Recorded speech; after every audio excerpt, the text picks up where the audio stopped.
Welcome to Offstage with Jordan Baylor, where you'll discover the stories behind the movers and shakers in the entertainment and business world. Now here's your host, Jordan Baylor. Welcome to episode 6 of Offstage with Jordan Baylor. This is the last episode of 2019, and I'm so glad to have you here. Earlier this year in 2019, I was able to attend a party in downtown Houston, Texas. I didn't know much about the event. I just knew there were free food and drinks, so you knew I was there. I arrived and the doors hadn't opened, but a cool group of young, trendy black millennials were lined up at the door. I filed suit not really knowing what I was there for, but good time it seemed. When the doors opened, I was greeted to a host of flowing drinks, great conversation, and an atmosphere that really just clicked. It was kind of like something I had never really felt in Houston.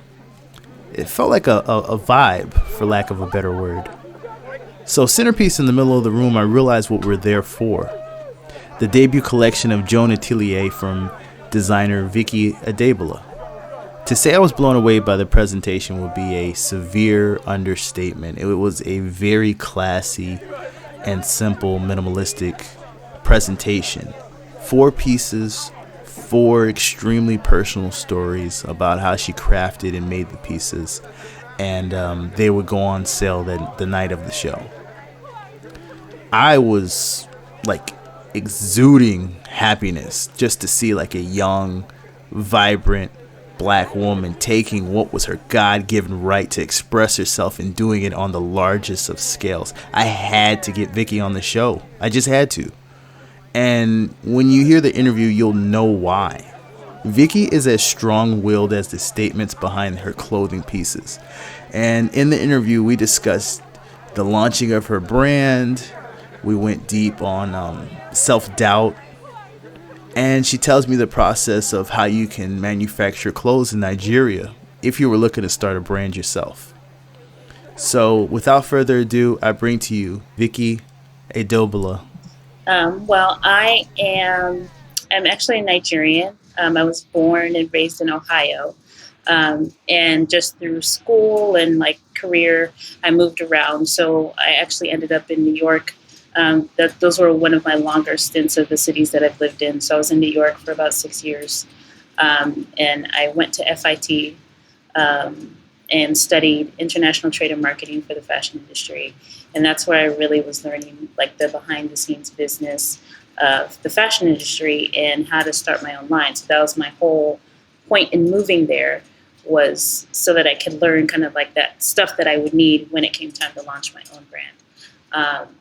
And then I migrated here to Houston just because in order to make it a reality, I had to be able to have more capital. And in New York, that's not it's not one of the best cities financially to save.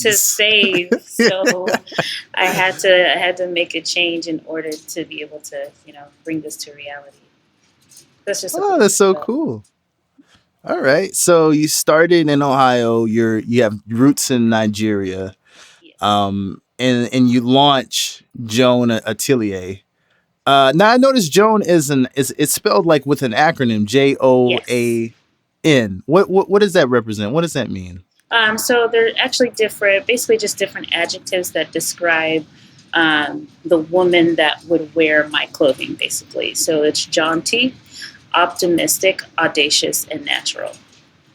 Oh. Yes, so okay. That's what it means. So it's just like there's a bold part of her.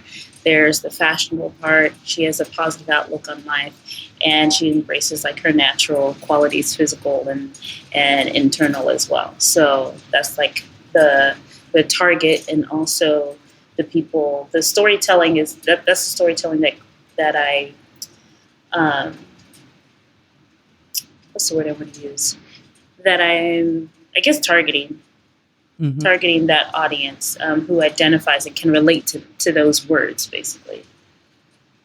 Okay, so you launched the brand with what's the term in marketing? They say they say like when you write copy or when you do any form of like marketing, you're supposed to come up with like an avatar So you design with an avatar in mind, like a singular person that you're talking to. Yeah, kind of. Yeah. It kind of sounds like Joan is like your avatar and you kind of Yeah, made, essentially. yeah, essentially. So, I mean, it's connected. Do you see a woman on the street and you're like, she needs to be in my clothes, or what made you be like, I have to make this clothing line for people? Well, actually, to be honest, the clothing line was kind of for me. It started out that way because I felt like I like a lot of statement pieces, or just different kind of eccentric looking pieces. But most of the time, the designers that create pieces like that I gravitate towards are usually high end designers that I cannot afford. So I wanted to be able to find that kind of stuff with but have it be an affordable price. So I don't want to necessarily be wearing I don't like looking like everybody else, So I love places like Zara and Forever 21 and that kind of thing. But of course, there's a higher chance of you showing up to a party wearing the same thing as somebody else. Oh yeah.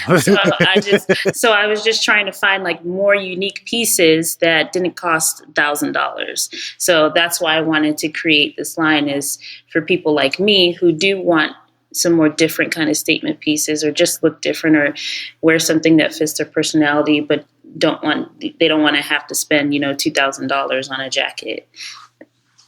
I love that mindset. Like, you're making what you want to see instead of just complaining and being like, there's no brands out here. Why does Gucci have to be so goddamn expensive? God damn it, why am I not rich? Instead of just doing that, you're like, I'll make my own. I like that. Yeah, exactly. Right. So let's take it all the way back to the beginning. Let's start at the beginning. I want to take it back to like childhood. As a child, were you always drawn to like art and design? I think as a child, I was drawn to anything creative, really. So I remember like, I played with dolls, I'd say, but not so much. I liked more of like creative. I remember there's this, like, I don't even know what it was called. There was this little, almost like a stencil kind of kit thing that my parents would get me for Christmas. So it's just like doodling and drawing. So I like to do that.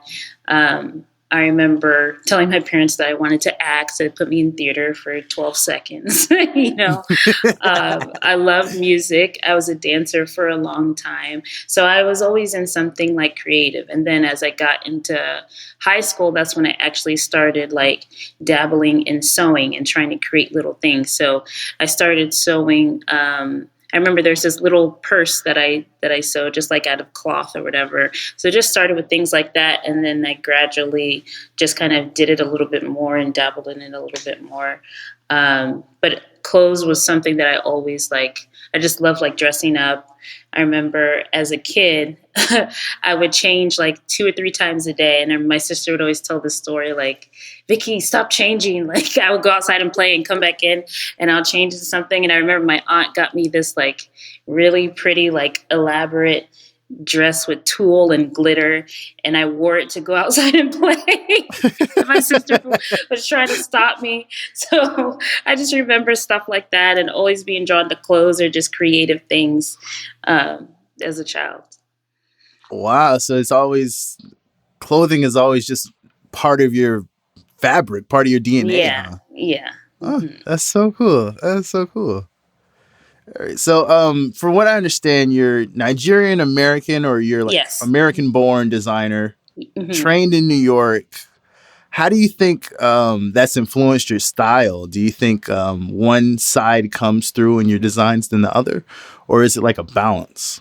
That's a good question. I would say that I guess I think each side brings something different.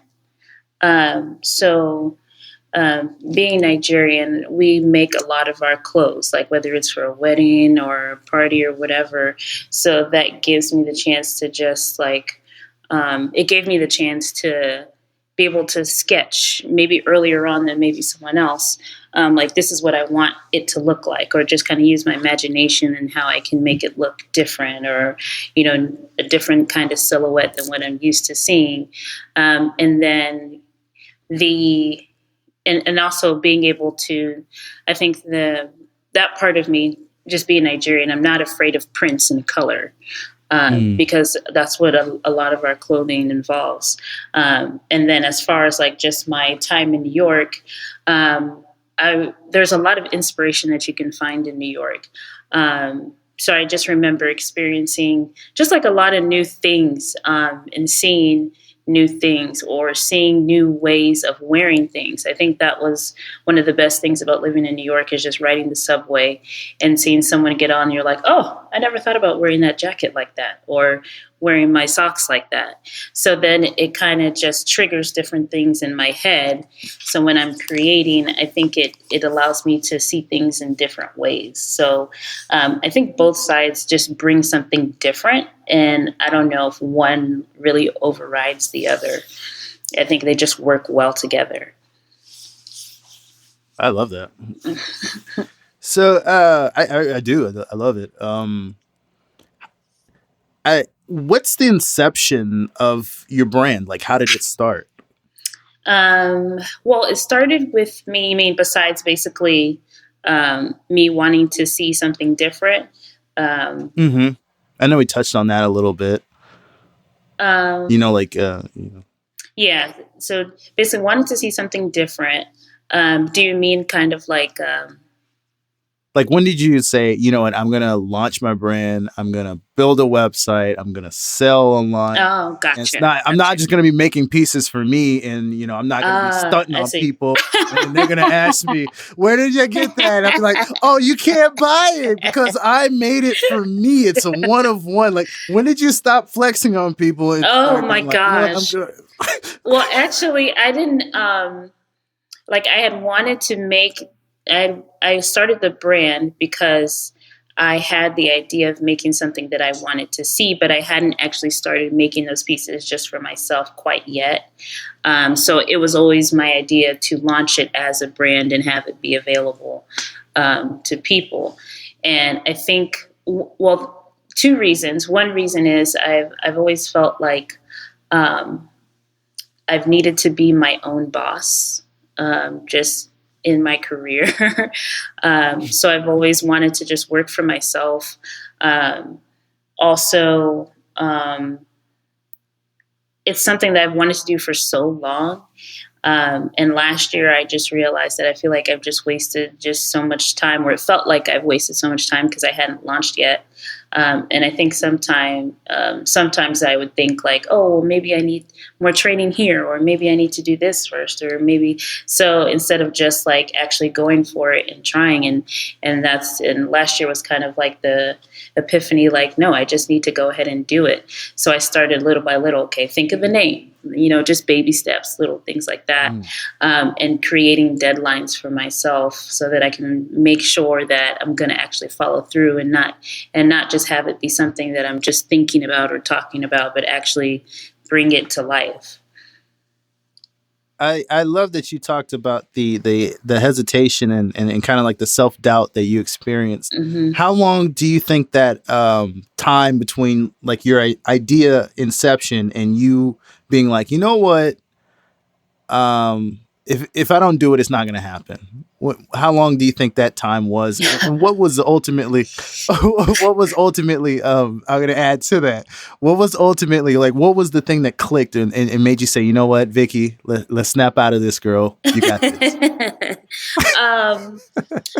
Well, I've been thinking about it for like 10 years, honestly, because that's when I moved to New York in 2010 is when I first moved to New York. And like I was saying, my whole purpose for moving there was so that I could get a better understanding of the fashion industry. Like FIT helped a lot. Not sure if you're familiar with Fashion Institute of Technology. So a lot of designers have gone there, and they have great resources, great faculty. So it was like a top-notch fashion school. So So I wanted to, just learn more like about marketing, branding, just everything about the business side of fashion. And then I also did quite a few internships while I was there, while I was in school, and just did everything fashion, going in fashion week, doing everything. So that's when it really started. But then I would get wrapped up in different things. So I started working for a retailer in product development out there. So I really enjoyed it. But then I felt like I was contributing to someone else's dream. If that makes sense, instead of my own. Oh, yeah. So, and I think that's easy to get wrapped up into, once you get a job, you might be content where you are. So quite a few years had passed, and I was like, no, okay, I'm not saving enough in New York. I told myself that, this is why I was coming here. So I need to make a change. So that's when I moved to Houston. But when I moved to Houston, I didn't start right away as well. So of course I got another job. So kind of got wrapped up in that. And then I realized like, no, here you are again, getting wrapped up in something else. And that's when, and I wasn't really happy in my career as well, because it wasn't the fashion industry. So just because with being in Houston, they don't have the same type of scene as New York does when it comes to fashion brands. So it wasn't my industry. I wasn't happy. And that's when I was like, this is not, this is not why you came here. You came here so that you could save money so you could start. So that's kind of what triggered it is, I guess you could say that just not being happy with where I was and remembering why I had started this whole journey in the first place. Man, I love that whole breakdown about how you were. No, because it's like that's a lot of people, man. They get stuck in a job and they feel like, I'm just gonna do this a couple months and then I'm gonna save up a little money and I'm gonna hit a lick. Yeah, I'm gonna hit a lick and then I'm gonna come up on them and then drop that mixtape or whatever it is. It's true.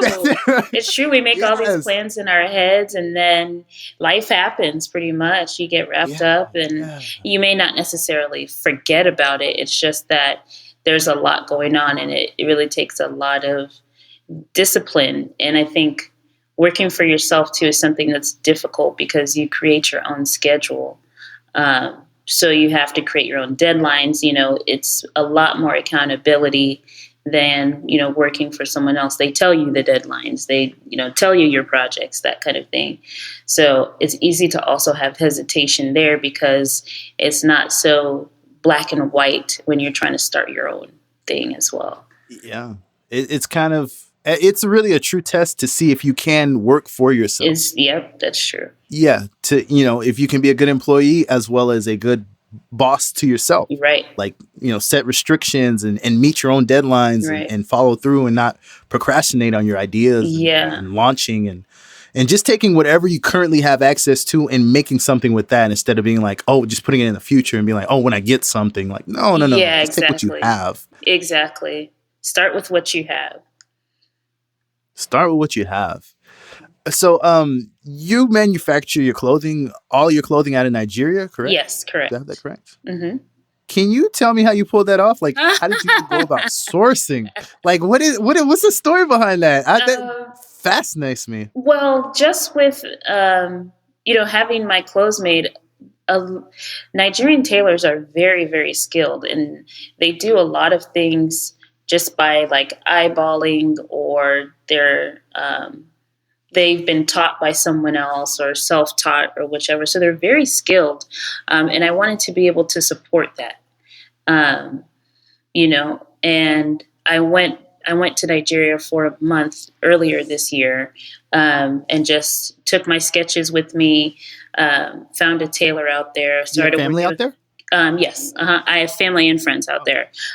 So one of my close friends actually moved there a couple years, it's been a few years now. So I stayed with her. So just traveling back and forth, to the market, getting the fabric, working with the tailor, going over the sketches. And when I got back to the States, then I had basically a liaison that helped me with, getting my sketches and everything over there. So a lot of email, video calls, that kind of thing. And they're 6 hours ahead actually, so it's a little rough sometimes. Oh,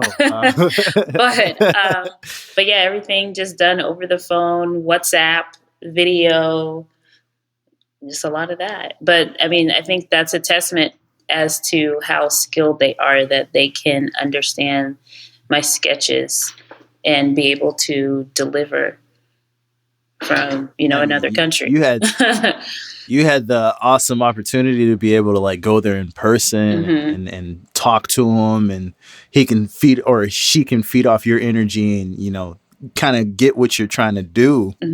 How would somebody say, like in America, that wants to maybe outsource some clothing to Nigeria, like what could they do? Like, is there a website they can go to or something? Because I know everybody's, they tell people to go to Alibaba if you want to, manufacture clothes or something. But some people don't want to, manufacture out of China because simply they'll steal your designs. Like if it gets popping, that's true. They'll straight up just steal it. They copy it.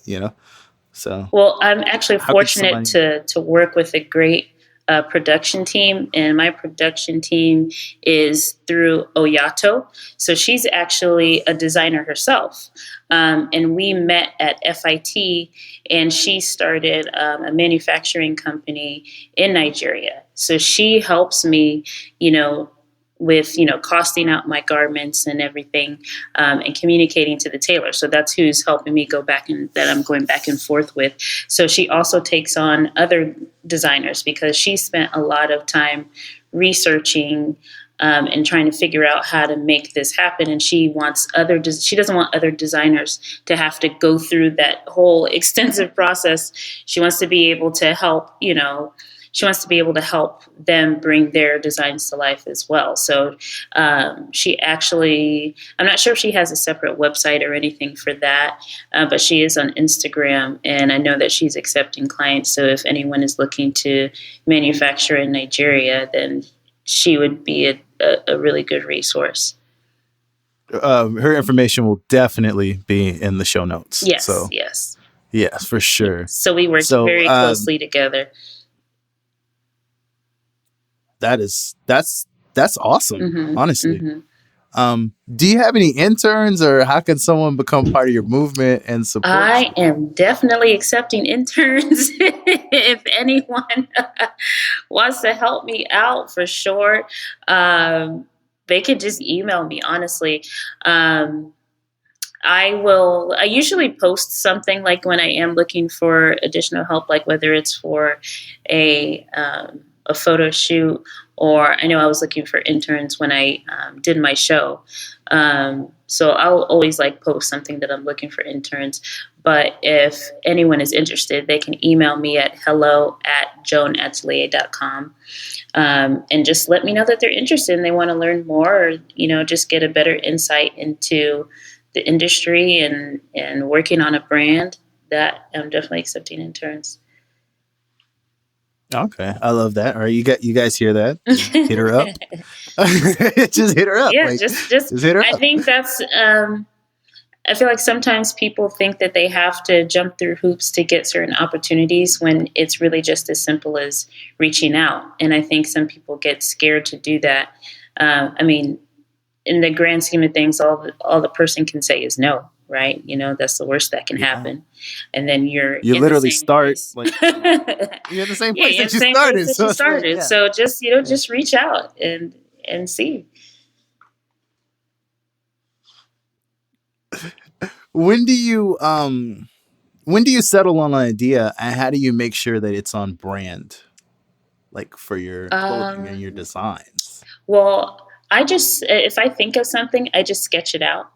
And in terms of it being on brand, I actually created a brand guidelines deck for my company. So whether it's if I'm posting on social media or whatever it is, I have keywords, that I might use, verbiage, the aesthetic in terms of how I want the imagery to look.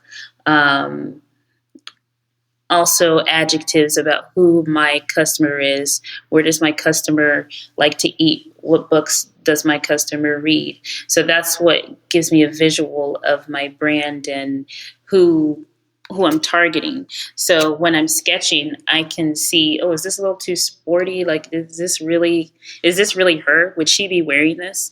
So that's how I can tie it back to my brand and if it's aligned. Wow. I love that. I really do. I love Thank how, you. Thank because you. it feels like it's so authentic. Yeah, I That'd be the try. word for it. I try. So I was introduced to your brand at the debut collection party. Was at downtown Houston, Yes. and the collection was very. It was like, what was it? 4 pieces. Yeah, it was 5 pieces. 5 pieces, Uh-huh. very intimate, very each story you had a personal connection with each of the garments. Mhm.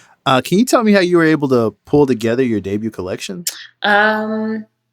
In terms of just like the inspiration behind each pieces, or Yeah, pretty much. Like, because each story had such a in-depth story about or I think, if I'm remembering correctly, it was like the white top. You told a story about how you were traveling and you designed it in yes. Louisiana, I think, or I was actually I think it was in Ohio Ohio. yeah, I want to say it was in Ohio. Um, I'm messing up the details, no, it's but okay. It's all right. but it was an intimate story, and it felt like Yeah. I was like reading a book. Well, I And I think was that's like, this is because so deep. that's really how each piece was created. Because when I sketch something out or I have an idea, I always attempt it. I try to attempt it myself first. So I'm not the best. Like, I can sketch and visualize it, but in terms of actually sewing it, I don't have the best sewing skills. But I still try to attempt it. So usually, I could be in maybe a certain headspace at that time, or maybe I'm traveling or wherever. So for that white top, I happened to be in Ohio, and I used my mom's sewing machine because I didn't have my sewing machine was here in Houston. So I was always kind of like in a different space, or maybe was getting inspiration from a certain thing at that time, which led to me creating it. So I actually had probably 10 to 12 pieces sketched out. It's just those were my 5 that I wanted to launch first. And I felt like those were the pieces that I really had like the strongest connection to, or they're kind of like the milestone pieces, I guess you could say. Those pieces were gorgeous. Thank you. Thank you. Everything about the show was just flames. Thank Like, you. I still remember appreciate it. Yeah, it felt like a moment. That's what it felt. That's what I was trying to No, I create. felt like a star has arrived. star has arrived. I was trying. I mean, I wanted to try and create a different atmosphere. So I wanted people to feel I wanted people to feel the brand, not just see it. How was the reception as far as Houston? How did they take it? I got a lot of really good feedback. A lot of people said it was something they hadn't seen here in Houston before. So I was happy. I was happy to hear that, because that's what I just kind of wanted people to see something new and kind of open up their minds a little bit. So that was the goal. So it's nice to hear that. And people really loved the pieces. And it's interesting because I think as a designer, you have certain feelings about your pieces, like, oh, I think this might be my bestseller, or so it was interesting to hear what pieces people were gravitating towards. So people really love like the mesh sheer top. So I heard a lot of good feedback about that, and I was that's one of my favorite pieces. It's also one of the less, I guess you can say, like less bold, out there kind of pieces of those 5. So I was kind of surprised that I heard that quite often, that people really love that one. It's so weird with fashion and merchandising, like the pieces you think are gonna, I'm not gonna be able to keep that, never goes, and then the piece that you're like, I can't give this away. You're not gonna be able to keep. Like it's so weird. You can't predict what people like. You really can't.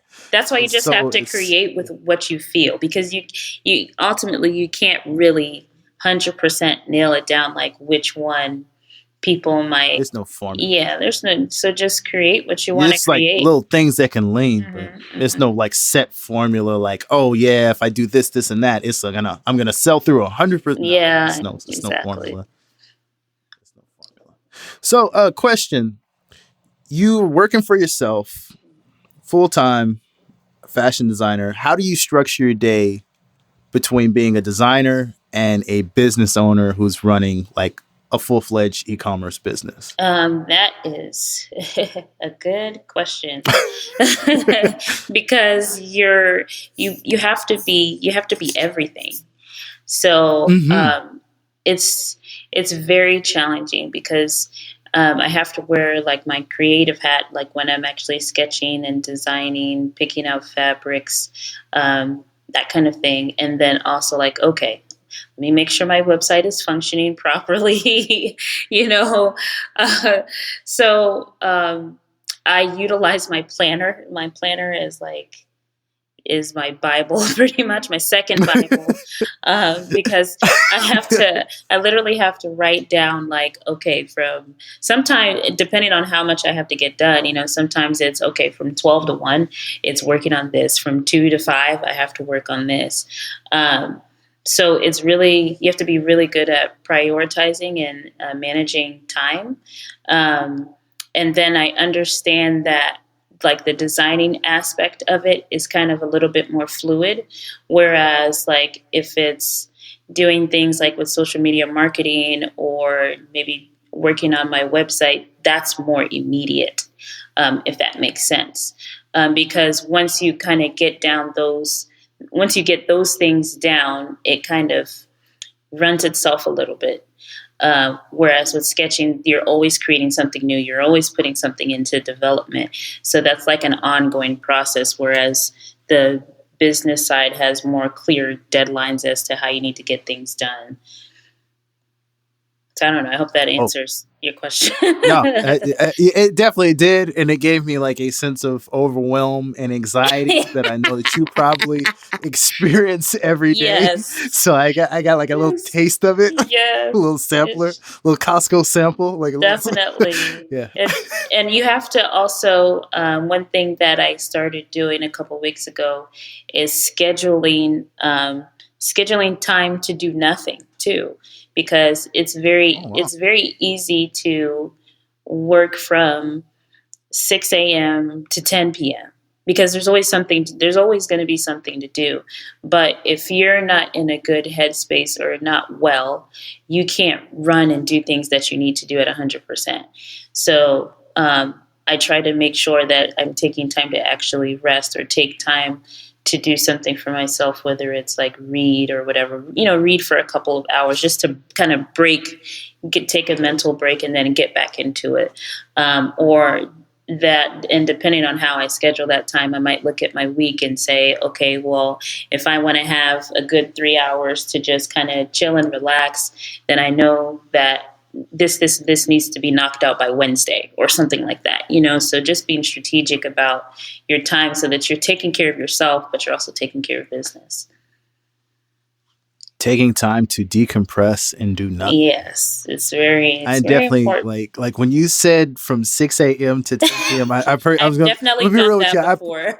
I feel attacked. That has literally been my day. Yes, I feel attacked. It's true, but I mean, you can't work yourself to death, and I think we get caught up in that narrative that like if you're not working yourself to death, then you're not trying hard enough. But it's not. That's not sustainable. It's not. Hustle culture is got people dropping like flies. You got to be careful. It really does. You really do. You got to work smarter, not harder. Exactly. So, you do it. You really do. Like people need to be more strategic. In 2020, I want to see less hustling, more strategic. Because seriously, because So what's next for you as a designer, as a brand, as a person? What how are we going to the next level in 2020? The It's next the last level. episode of the year. Yeah, Um, what are we doing? Keep growing for sure. So I'm working on new pieces and some new extensions to the brand. And I also want to hopefully start menswear next year. Um, What? yes, I would like to start menswear. You gonna have me looking like a Nigerian prince? If you would like, if you would like. But I definitely, I like that. I really love menswear, like I do, and a lot of, actually, my pieces are inspired by different details in menswear. So just like the tops that have the really, long cuffs. So just like little structured details like that you can find in menswear. I really love it. So I do want to start dabbling in menswear, and hopefully I can launch a few pieces for you guys next year. And just really leveling up in terms of, connecting with people,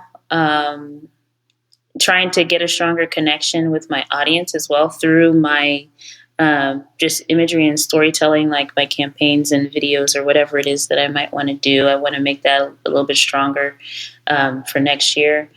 Yeah, just keep growing as a person and as a brand. You seem like so self-driven. Like it's just you. It's you versus you. That's what I It hear. is. I don't hear you chasing anybody. And I think No, because as soon as you start chasing someone else, you lose focus. So you can't. You lose focus. Oh, so true. Yeah, you lose focus. And I know that I have a purpose, so I want to chase that purpose. And I know that as long as I'm chasing my own purpose or focusing on my own purpose, then I don't have to worry about where I'll be 10 years down the line. I feel like authenticity leads to success. Is one of the things that leads to success. So I don't have to chase anybody. Everyone has their own thing that they're good at. Everyone has things they're not good at. So there's no point in trying to chase anybody else. I've heard the saying before is venture to impress yourself. So that's what I try to do. Is I want to impress myself. I don't want to try and catch anybody else. It doesn't. I've never heard that before. I love that. I'm floored by that. I've never heard that. I actually heard it. Amanda Seales, and she said it in one of her podcasts. And I thought about it, like, oh, that's a very good mantra, to live by, is just venture to impress yourself, because you're challenging yourself. You want to see yourself grow. There's really no point in trying to focus on other people, because then you're giving less energy to your own things. Look at you. Oh, just kill me. So deep. Oh my goodness. Okay, so I like to end all the episodes by doing like a word association game. Oh, okay. Where I say a word and you kind of just say the first thing that kind of comes to your head. Yikes. Yeah. Oh boy. Okay. That's usually the reaction I get. It's usually yikes. Okay. Let's see. I'll try not to embarrass myself words. Here. Yeah. I mean, come on. You're good. You got this. All right. So the first word is perfection. Are there any skips? Okay, no, I'll be serious. Okay, hold on. Now I got to get a different word because I'm thinking too hard. Yeah. Just whatever comes to your head. Perfection? Don't overthink it. Yeah. And it has to be one word. See, I'm too analytical for this. No, game. It doesn't have to be. It doesn't have to be one word. It just has to be whatever comes to your head. Okay, perfection, not possible. Not possible. Okay. What do you think of the word turbulence? Triumph. Ambition.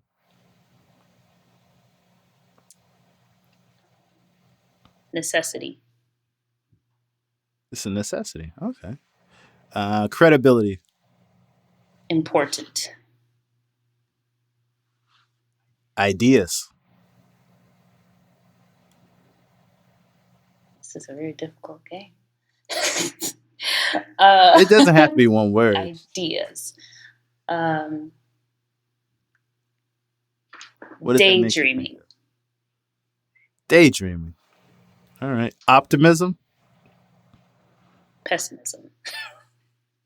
All right. And the last word is expression. What does that make you think of? Freedom. Freedom. Mm-hmm. All right. I love that. Freedom. Yeah.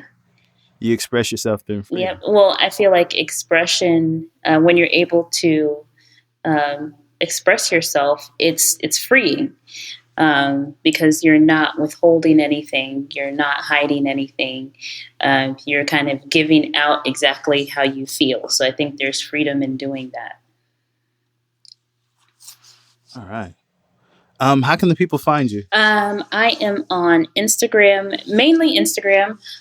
So it's at J.O.A.N Atelier, and then there's a period between. So J period O period A period N period Atelier, and then my website is just www.joanatelier.com. I am also on Facebook under. How do they spell Atelier? Oh, sorry. It's Atelier. All Yeah. right. And how can they catch up with you as well? Personally, my personal page is at Vita Lovegood. So that's VITALOVEGOOD. All right. So make sure you guys go by the website and pick up a couple pieces because they are running and we're holiday running out, sale. so you got to hurry. Yeah. So all of it's limited collection. It's super bespoke. It's great pieces. I can't say enough nice things about it. Thank you so much. I really can't. Thank you. I really appreciate the support. Yeah. Thank you so much for your time. And thank you. Yeah. Thank you for having me. Thank you for listening to Offstage with Jordan Baylor. Now go forth and create.